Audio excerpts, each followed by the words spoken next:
ना आप में से कई बच्चे अभी आए नहीं है, आप भी जानते हो, 1 2 नहीं 7 8 बच्चे नहीं आए। वो जैसे आएंगे आपका कंसंट्रेशन डाउन होगा, क्योंकि आपकी पुरानी आदत है, जैसी कोई आता है मुसलमान तो नहीं है।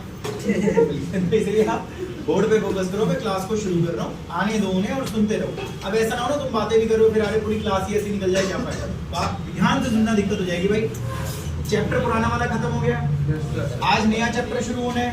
उसका भी पहला टॉपिक हर किसी ने सुना हुआ है, पोलन ग्रेन। क्लास में कोई ऐसा बच्चा नहीं होगा जिसने पोलन ग्रेन शब्द ना सुना हो, लेकिन ऐसा बच्चा क्लास में जरूर हो सकता है जिसे पोलन ग्रेन का एक और नाम ना पता हो, मेरी गैमेट। ये चीज पता है, अच्छी बात है, नहीं पता तो देख लिया है कोई। तो पोलन ग्रेन, आपसे कोई बोले have you heard of about pollen grain, बोलना हाँ ये वर्ड तो हमने सुना हुआ है pollen grain. But pollen grain का एक और नाम मेल गैमेट बनाने वाली बॉडी होती है, क्योंकि इसके अंदर मेल गैमेट बनते हैं, इसलिए इसे मेल गैमेट बनाने वाली बॉडी भी कहते हैं भाई, है ना। फाइट का मतलब होता है शरीर। यार वीडियो अच्छी ठीक, तो थोड़ा सा ध्यान से सुनना वरना गड़बड़ हो जाएगी भाई। मेल गैमेट बनाने वाला शरीर है, इसीलिए पोलन ग्रेन के अंदर मेल गैमेट बनते हैं। दैट इज व्हाई ये मेल गैमेट फाइट होता है। सिंपल इतनी बात तो ये हो गई। आजा भाई,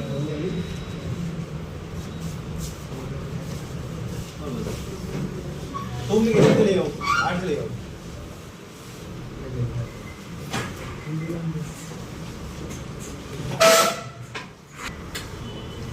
अब सुनो भाई, ध्यान से सुनना, मैं वही कह रहा हूँ, आते रहेंगे तो मामला गड़बड़ हो जाएगा, तुम सुनते रहो। फिलहाल ये बताओ टॉपिक का नाम क्या है? Pollen grain. सभी, मैं कह रहा हूँ सभी बच्चों ने पोलन ग्रेन सुना हुआ है, और आपको पता होना चाहिए कि पोलन ग्रेन में मेल गैमेट बनते हैं, इसलिए मेल गैमेट बनाने वाली बॉडी होती है, क्योंकि इस बॉडी में मेल गैमेट बनते हैं। अब सवाल ये है कि यार पोलन ग्रेन दिखने में कैसा होता है, तो अब स्ट्रक्चर भी देख लो भाई कैसा होता है पोलन ग्रेन दिखने में। देखो जब तक फ्लो नहीं बनाओगे गड़बड़ रहेगी भाई। आज का टॉपिक है पोलन ग्रेन, जो नया बच्चा है इसलिए बार बार बोल रहा हूँ ताकि कंसंट्रेशन बन जाए। आज का जो टॉपिक है वो पोलन ग्रेन है। इस बॉडी के अंदर जो है वो एक ऐसा शरीर होता है, इसके अंदर मेल गैमेट बनते हैं। That is why it is known as male gamete बनाने वाला बॉडी होता है ये, इसमें मेल गैमेट बनते हैं। योगेश भाई मेल गैमेट कैसे बनते हैं वो भी पढ़ा दूंगा। सिंपल, योगेश भाई ये दिखने में कैसा होता है? दिखने में कैसा होता है भाई, जनरली तो ये गोल होता है। योगेश भाई गोल को तो स्फेरिकल बोलते हैं, बिल्कुल सही कह रहे हो भाई, गोल जनरली स्फेरिकल होता है। अच्छा, इसके अलावा और भी कोई शेप होती है? हाँ, मैं आपको एक्सेप्शन बताता हूँ, शायद आपको पता ना हो। तो एक पौधा है जिसका नाम है वेलेस्टेरिया। इसका जो पोलन ग्रेन होता है यार, वो पट्टे की तरह होता है, पट्टे की तरह लंबा, बिल्कुल ऐसे होगा, पट्टे की तरह लंबा। लगभग उसका जो साइज होता है वो 1200 माइक्रोमीटर का होता है। सिंपल ये तभी कह रहा हूँ, मैं कहता हूँ फ्लो बना लो, पूरा बोर्ड भर जाएगा, उसके बाद पैराग्राफ फटाफट निकलेंगे 4-5 आपके और क्लास खत्म हो जाएगी। अब दोबारा से बोल रहा हूँ भाई, टॉपिक है पोलन ग्रेन। पोलन ग्रेन एक ऐसी बॉडी होती है जिसमें मेल गैमेट्स बनते हैं। That is why it is also known as male gamete बनाने वाला बॉडी होता है, क्योंकि इसमें मेल गैमेट बनते हैं। इसके अलावा मैंने आपसे कहा कि ये दिखने में कैसा होता है, तो कुछ नहीं है, दिखने में जनरली ये गोल होता है। एक आध पौधे ऐसे हैं जिनका लंबा सा होगा भाई पोलन ग्रेन, और वो लंबा सा पट्टे जैसे मैंने बनाया है, और इस पट्टे जैसे का जो साइज है वो भी मैंने बताया भाई। सिंपल, अब आप कह रहे हो जनरली गोल होता है, तो चुपचाप से इसे गोल बना दो। तो सुनिए जरा ध्यान से, ये है सबसे बाहर की पहली वॉल है। मैं यहाँ लिख देता हूँ कि ये भाई पहली जो है ये वॉल है। उसके बाद भाई ये अगली वॉल है। ओके भाई, ये आपकी दूसरी वॉल है। कितनी वॉल हो गई? 2। दोनों उभरी हुई होती हैं, तो आप लिख दो भाई 2 हैं। उभरी हुई बोले तो प्रोमिनेंट है और वॉल है, अच्छे से दिख रहे हैं। जिसमें भाई जो बाहर वाली होती है, सुनो, वो नहीं मजबूत होती है और मोटी भी होती है, जबकि जो अंदर वाली वॉल होती है यार बहुत ही पतली होती है। यार थोड़ा दिमाग लगाना है। कोई आपसे बोले व्हाट इज दिस, बोलना दिस इज पोलन ग्रेन, बोलेगा बेटा ये तो गोल है। हाँ गोल ही होता है जनरली। सिंपल ये, वो बोलेगा बेटा तो फीते से नाप लीजिए कितना डायमीटर है, बोलना वो डायमीटर जो निकलेगा ना फीते से नाप के, वो 25 से लेकर के 50 माइक्रोमीटर निकलेगा भाई। अच्छा ठीक है, गोल ही होता है क्या? ये नहीं गोल नहीं, ऐसा ये पौधा है, इसका थोड़ा पट्टे की तरह भी होता है, तो उसका भी अपना साइज होता है। सिंपल ये है, बाकी गोल है तो उसका डायमीटर इतना होगा। यकीन ना हो तो सेंटर पॉइंट से एक फीता डाल के नाप लेना, कोई दिक्कत नहीं है। बाहर वाली वॉल आपको दिख रही होगी जो कि मजबूत है, मोटी है। अंदर वाली वॉल भी आपको दिख रही होगी, 2 वॉल आपको उभरी भी दिख रही होगी। सिंपल ये, और भाई अंदर वाली वॉल पतली होती है, बाहर वाली मोटी होती है। ठीक है, और कुछ और सुनो, ये प्लाज्मा मेम्ब्रेन है। ठीक है भाई, होगी प्लाज्मा मेम्ब्रेन, कोई दिक्कत नहीं है यार। ये साइटोप्लाज्म है, क्यों सेल है क्या ये? हाँ ये सेल है। कौन सा सेल है जिसका साइटोप्लाज्म है? यार ये वेजिटेटिव सेल है, ये वेजिटेटिव सेल है। थोड़ा बॉडी लगा लो ना, दिक्कत होगी। अब तो बताओ बॉल कितनी है यार? 2 भाई। तुम बताओ ये क्या है भाई? प्लाज्मा। ये क्या है? साइटोप्लाज्म। साइटोप्लाज्म तो सेल में होता है, हाँ बिल्कुल सेल में होता है। और साइटोप्लाज्म सेल में होता है तो सेल का कुछ नाम भी होता है, हाँ बिल्कुल नाम होता है। सेल में तो न्यूक्लियस भी होता है, घेरा बड़ा टेढ़ा मेढ़ा न्यूक्लियस है। घेरा बड़ा टेढ़ा मेढ़ा न्यूक्लियस इंग्लिश में लिख दो ना। ये लो, लार्ज का मतलब बड़ा है, टेढ़े मेढ़े को इरेगुलर बोलोगे, आकार को शेप बोलोगे, वाला न्यूक्लियस है। ये चीज़ है भाई, आसान है, कुछ नहीं है। तभी तो कह रहा हूँ। जो एक और सेल देखो आप, ये रहा एक और सेल, ये कहाँ है ये बताओ? न्यूक्लियस में, साइटोप्लाज्म में? साइटोप्लाज्म। यार ये जो सेल है ये तो साइटोप्लाज्म है, ये तो थोड़ा पिचका हुआ है या गोल है? नाम क्या है तेरा? कहता मेरा नाम जनरेटिव सेल है। मैंने कहा ठीक है सर, मैं थोड़ा छोटा हूँ। मैंने कहा हाँ मुझे तो दिख रहा है तू छोटा है। सर मैं पिचकावा भी हूँ। मैंने कहा सही कह रहा है, तो थोड़ा सा स्पिंडल पिचकावा भी है भाई। सिंपल आसान है, चीज़ों को देखना है आप। सो अब एक बार फिर से बना लेते हैं फटाफट से कि कोई पूछे ये क्या बनाया तूने, कॉपी खोल के बैठे हुए, कोई कहे भाई क्या पढ़ रहा है, पोलन ग्रीन पढ़ रहा हूँ। ऐसा होता है? हाँ ऐसा ही होता है। ये तो गोल है, बोला था ना जनरली गोल होता है। पीते से नापा है तूने? हाँ मैंने नापा है। सारे गोल होते हैं नहीं, कुछ पट्टे की तरह भी होते हैं। जैसे इस पौधे का पोलन ग्रीन पट्टे की तरह होता है, उसका अपना एक साइज है भाई। चलो ठीक है कोई बात नहीं। इसमें वॉल भाई दो उभरी हुई वॉल है, दोनों वॉल देखिए। तो बाहर वाली ना थोड़ी मोटी और मजबूत होती है, अंदर वाली ना थोड़ी पतली होती है।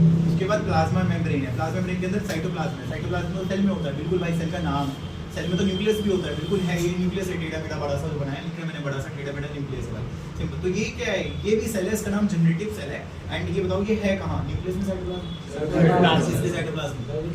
इंग्लिश में लिखो ना, एक फ्लोट, ये तैर रहा है, एक float onto the cytoplasm of vegetative cell में तैर रहा है। तो लिख देता हूं मैं भाई, तू तो तैर रहा है आपके साइटोप्लाज्म में। ये लो, ये फ्लोट कर रहा है, तैर रहा है इनटू द साइटोप्लाज्म में, और वो भी उसके वेजिटेटिव सेल के। ये है। अच्छा सुनिए, ये जंगल है, इस जंगल में भाई यहाँ पेड़ है, यहाँ पे पेड़ है, यहाँ पे पेड़ है, यहाँ पे पेड़ है, और यहाँ पे पेड़ है, और यहाँ पे पेड़ है, और यहाँ पे पेड़ है जंगल में। काश मेरे हाथ में ऐसा जादू होता कि मैं इस जंगल को ऐसे कर सकता, इसका एरिया कम कर सकता हाथ से। तो ये बताइए, हाथ से एरिया कम करने पे पेड़ एक दूसरे के पास आ जाएंगे, दूर चले जाएंगे, जंगल घना हो जाएगा, ढीला हो जाएगा, घना हो जाएगा। इसका मतलब जब आप किसी चीज को छोटा करते हैं तो ऑब्वियसली डेंसिटी बढ़ जाती है ना यार। अब जैसे ये इतनी चेयर्स है, अगर इनको नियर बाय लाया जाए तो बच्चे ज्यादा डेंसली हो जाएंगे।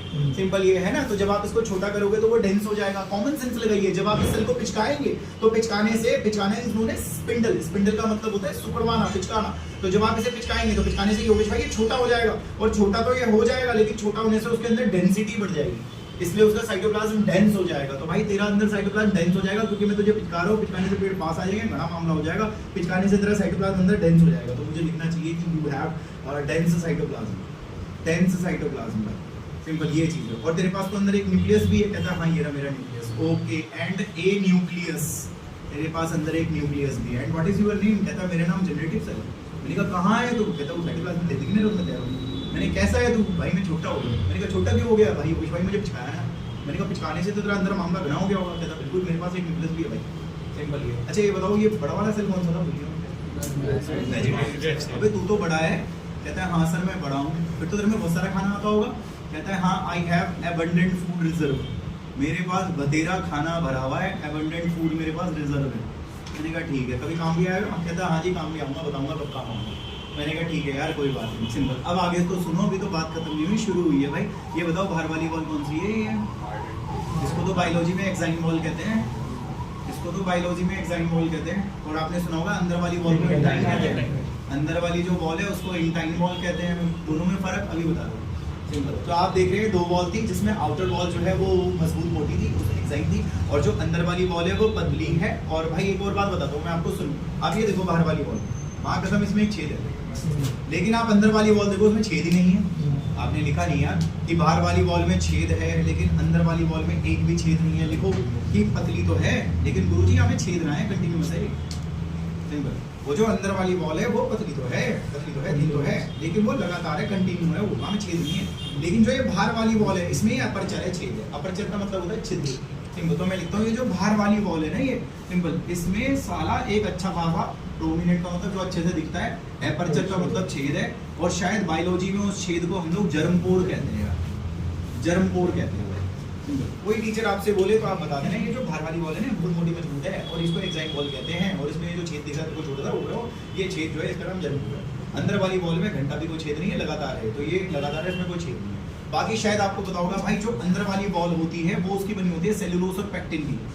तो ये सेल्यूलोज और पैक्टिन की बनी हुई होती है, जबकि जो बाहर वाली वॉल होती है वो आपने पढ़ी होगी स्पोरोपोलिन की बनी होती है। ऐसा नहीं है कि आपने पढ़ा हुआ नहीं है, पहले पढ़ा हुआ है। बट प्रॉब्लम ये है कि व्हाट इज स्पोरोपोलिन, जो यहाँ क्वेश्चन में लिखता हूँ कि ये स्पोरोपोलिन क्या चीज है, तो अब इसके ऊपर भी डिस्कस करेंगे स्पोरोपोलिन क्या चीज है।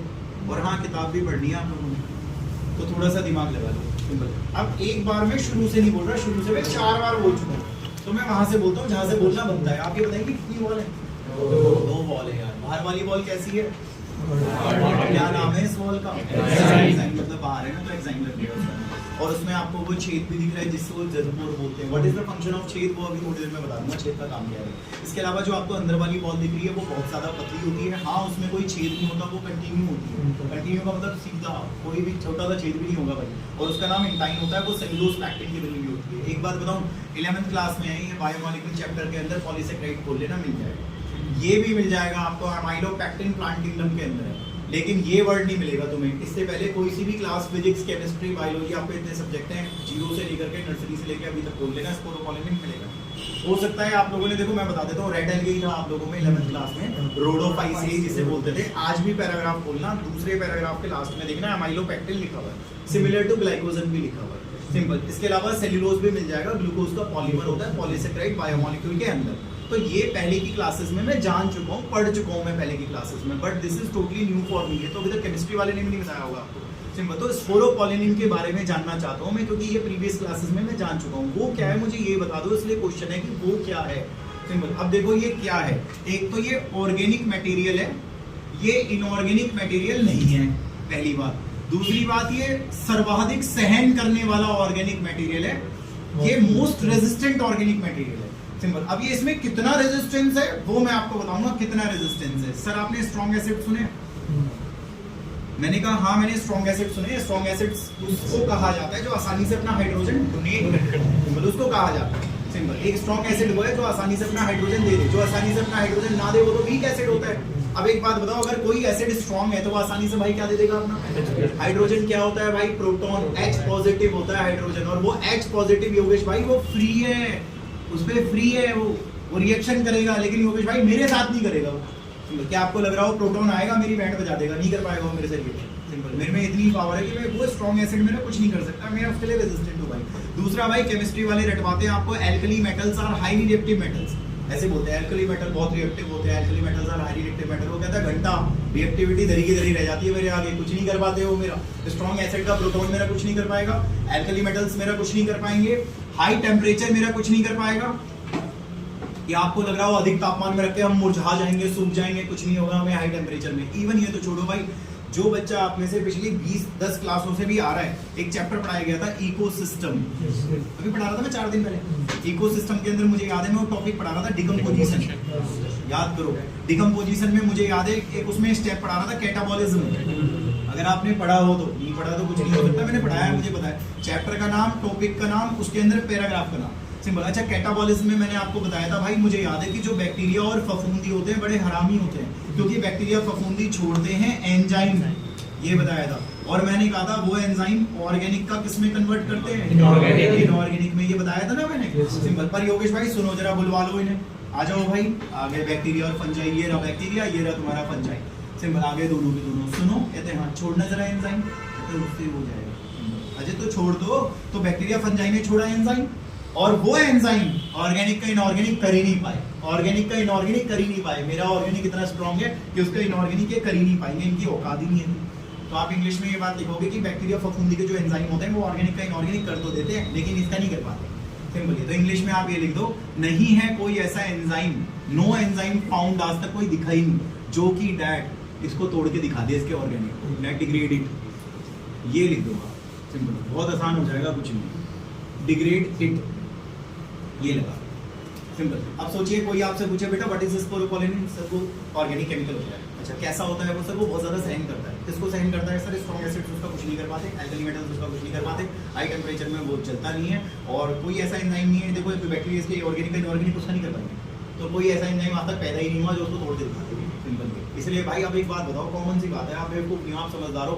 देसी भाषा में कहते हैं भाई, जो ना जलाया ना गलाया, तापमान से जल नहीं रहा, स्ट्रॉन्ग एसिड से गल नहीं रहा, जो ना जलाया ना गलाया ना कटे ना फटे हुए चले, इसलिए पोलन ग्रेन सालों साल चलते हैं। आप इन्हें सालों साल रख दो, गर्मी में कुछ नहीं होगा इनको, ये गर्मी भी झेलेंगे भाई, स्ट्रॉन्ग एसिड से कुछ नहीं होगा। मेरे को तुम्हारा नहीं पता, पेप्सी की बोतल खराब हो जाती है, उसको बचाने के लिए उसमें एसिड रेगुलेटर्स डाले जाते हैं, आप लोगों को केमिस्ट्री ने बताया होगा। एसिड रेगुलेटर्स डालते हैं ना, जूसेस में डालते हैं एसिड रेगुलेटर्स, क्योंकि उनमें एसिडिटी बन जाती है, बोतल फूल जाती है, वो खराब हो जाती है। लेकिन योगेश भाई मेरा एसिड कुछ नहीं कर पाएंगे, रेगुलेटर्स डालने की जरूरत ही नहीं है, कुछ नहीं होगा, सालों साल रख लो आप मुझे, मैं कहता हूँ चाहे हाई टेम्परेचर में रखो, साला में कुछ नहीं होगा। तो मैं इस बात को लिख देता हूँ कि इसी की वजह से जो पोलन ग्रेन है उनको आप प्रिजर्व कर सकते हो सालों साल फॉसिल्स के तौर पे, कुछ नहीं होगा उन्हें, वो खराब ही नहीं होगा।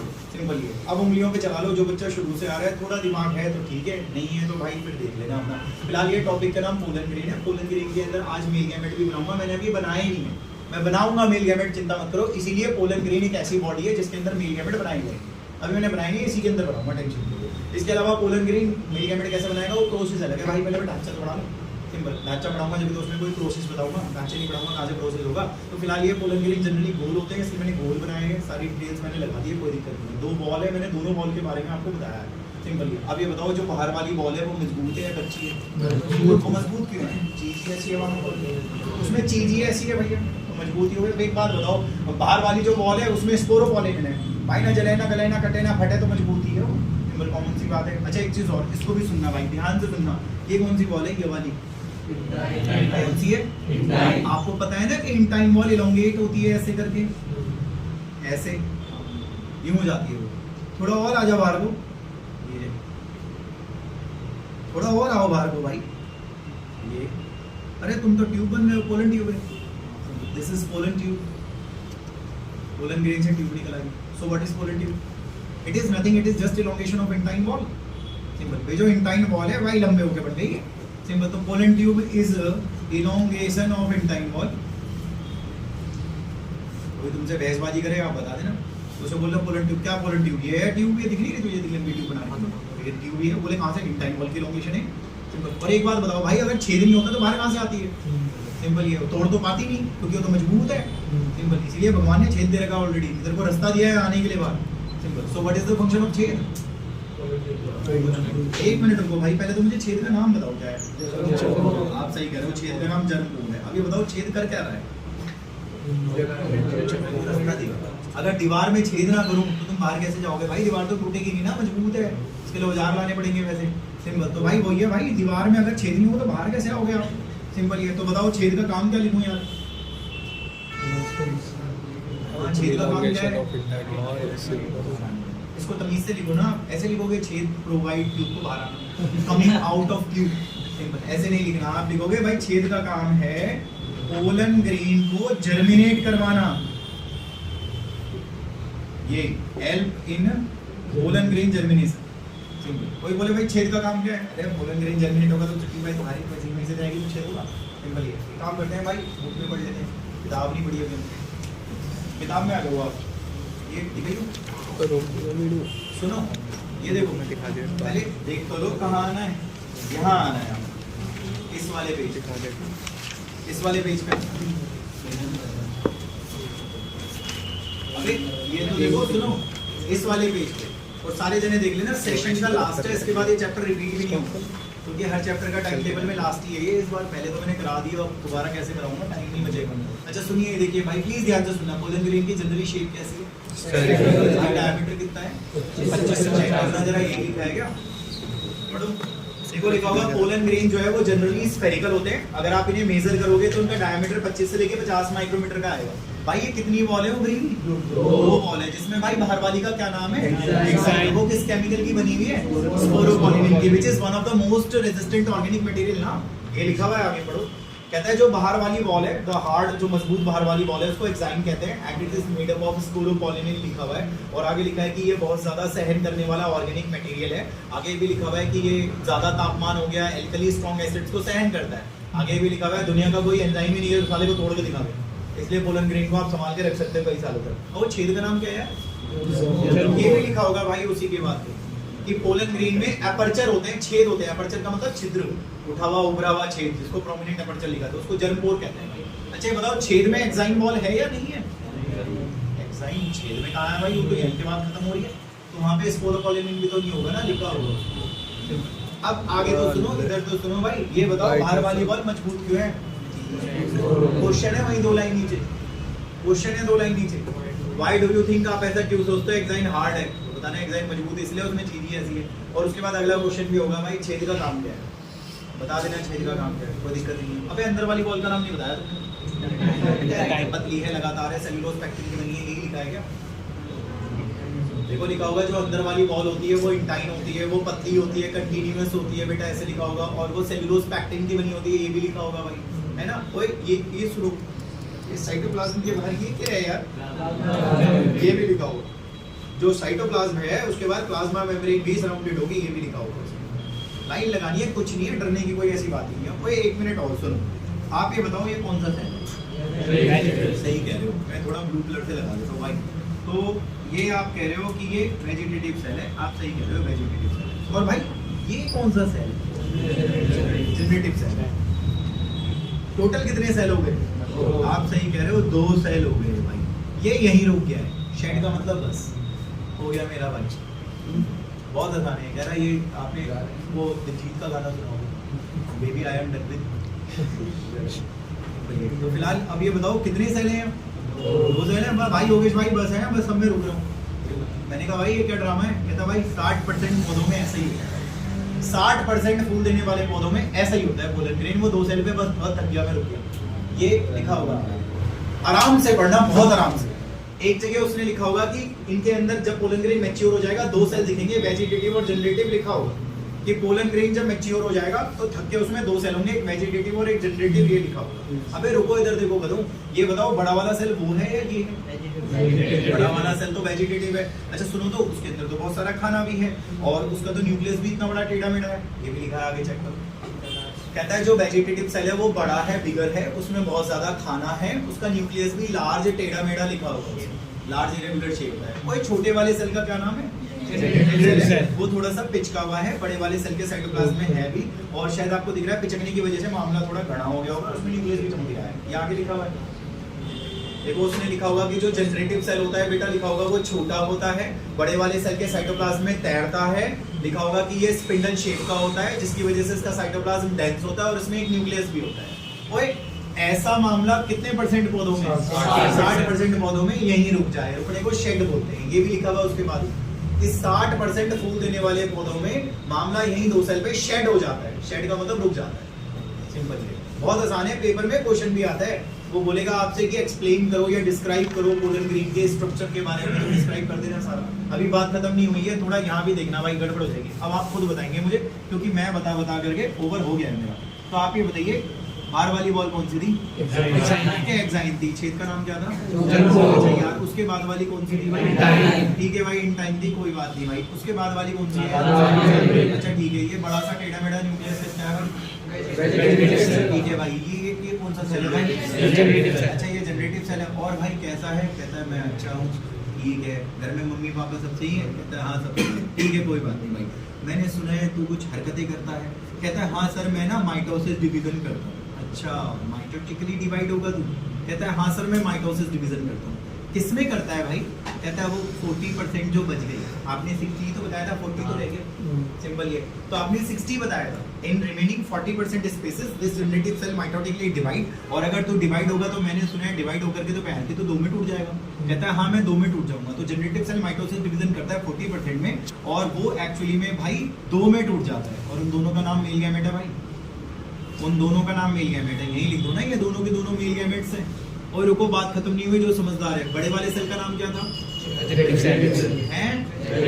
Vegetative cell. तो एक तो ये बड़ा वाला सेल हो गया वेजिटेटिव, और ऊपर से 2 ये हो गए। अबे गधो, 1 और 2 3 हो गए ना टोटल। तो ये और ये मिला करके तो 3 सेल हो गए। बस योगेश भाई मेरे मन को शांति मिल गई, अब मैं भी सिंपल ये चीज। तो कोई आपसे बोले देख भाई 60 का हिसाब तो तुझे ये बताया था भाई, ये यही रुक जाए, थक गया ये, इसमें 2 ही सेल है। लेकिन जो 40% बच गया है, 40% में वो जनरेटिव सेल माइटोसिस करके 2 बना लेता है। 2 और 1 वो 3 हो गए। इसके बाद लिखा हुआ इन द रिमेनिंग करके लिखा हुआ, पढ़ लो। कहता है इन द रिमेनिंग स्पेसेस, जो ये बाकी 40% बच गए हैं, लिखा होगा उसमें जनरेटिव सेल माइटोटिकली डिवाइड होता है। माइटोटिक लिखा हुआ उसने, माइटोटिकली डिवाइड होता है। एंड माइटोटिकली डिवाइड होकर के वो बेटा लिखा होगा 2 में टूट जाता है, ये लिखा होगा उसने। और वो आगे ये भी लिखा होगा साले में 3 सेल अवस्था बन जाती है, सिंपल ये भी लिखा होगा उसने। इतनी बात आपकी खत्म हो गई। अबे इधर तो सुनो, ये बताओ, सुनो ये बताओ, ये पूरा ढांचा किसका है यार?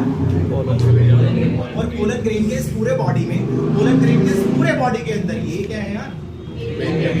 कुछ बोला था ना मैंने? ये पोलन ग्रेन की पूरी बॉडी में मैं तुम्हें मेल गैमेट बना के दिखाऊंगा। That is it is also known as male gamete बनाने वाली बॉडी है। देख लो सिंपल, ये तुम्हारी इतनी बात हो गई। ढांचा पढ़ोगे जब तो चीजें पढ़ोगे, और पैराग्राफ आपका सारा खत्म हो गया। एक और बात बताता हूँ, कहीं कहीं पे एक्साइन ऐसी होती है, देखो ऐसी होती है, ये रहा जर्मपोर। कहीं कहीं पे एक्साइन थोड़ी कम ओवरी होगी, ऐसे ये रहा जर्मपोर, तो भाई कहीं पे एक्साइन ऐसी है, कहीं पे एक्साइन ऐसी है, कहीं पे साला गोल है, ये हो रहा जरमपुर। तो ये बताइए एक्साइन के पैटर्न और डिजाइन फिक्स है या पैटर्न डिजाइन अलग अलग है? यार अगर एक्साइन के पैटर्न डिजाइन अलग अलग होंगे तो पुलिन ग्रेन की शेप भी तो अलग अलग है। आप इसी पेज पे ऊपर के 3 चित्र देखो, इलेक्ट्रॉन माइक्रोग्राफ की स्कैनिंग है वो, उसमें लिखा हुआ है कि वो इलेक्ट्रॉन माइक्रोस्कोप से लिया हुआ स्कैन है। आप तीनों चित्रों को देखो, अलग अलग है वो। पहले पहला वाला देखो कैसा है वो, दूसरे वाला में कांटे वाली बॉल लग रही है, तीसरे वाला अलग लग रहा है, क्योंकि भाई तीसरे वाला ये है ना, ये, और दूसरे वाला ये, पहले वाला ये, सिंपल ये। और ये किसकी वजह से? एक्साइन की वजह से, क्योंकि एक्साइन के पैटर्न्स अलग अलग है। ये भी लिखा दूंगा मैं तुम्हें, किताब के अंदर लिखा हुआ है, जहाँ वो 2 क्वेश्चन थे ना इस पन्ने में, उस क्वेश्चन के ऊपर वाली लाइन में देखो लिखा हुआ है कि एक्साइन के डिफरेंट पैटर्न है, डिफरेंट डिजाइन है, ऐसे लिखा हुआ है। जो क्वेश्चन है बेटा 2, उनसे ऊपर वाली लाइन में लिखा हुआ है कि एक्साइन के पैटर्न और डिजाइन अलग अलग होते हैं, इसलिए इनकी शेप ऐसी होती है। सिंपल ये बहुत आसान है, कुछ नहीं है। अब ये बता दो क्या स्पोरोपोलिन स्ट्रॉन्ग एसिड्स को सहन कर सकता है? हाँ भाई कर सकता है। स्ट्रॉन्ग एसिड से जो प्रोटॉन निकलेगा वो प्रोटॉन इस पे इलेक्ट्रोफाइल अटैक नहीं कर पाएगा, उसका कुछ नहीं हो पाएगा। एल्कली को भी सहन कर लेगा, हाई टेम्परेचर को सहन कर लेगा। दुनिया का कोई ऐसा एंजाइम नहीं है जो मेरे को ऑर्गेनिक को खा के दिखा दे, पॉसिबल ही नहीं है। बॉन्ड इतनी मजबूत है तोड़ ही नहीं पाएगा। सिंपल एंजाइम कैटलिस्ट बन के तोड़ता है ना उसको, मेरे को वीक ही नहीं कर पाएगा, तोड़ ही नहीं पाएगा। ऐसा कोई एंजाइम मैंने कहा भाई सीधी बात है, ना जलाया ना गलाया ना कटाया ना फटाया, जब ये चला है सिंपल लाखों सालों तक 2 साल को सड़ेगा नहीं। सिंपल ये चीजें बेसिकली। तो इतनी बात आपकी ये खत्म हो गई। अब हम बात करेंगे पोलन ग्रीन के एडवांटेज, डिसएडवांटेज और वायबिलिटी के बारे में। इनको भी फटाफट निकालते हैं। फोटो खींच लो फटाफट।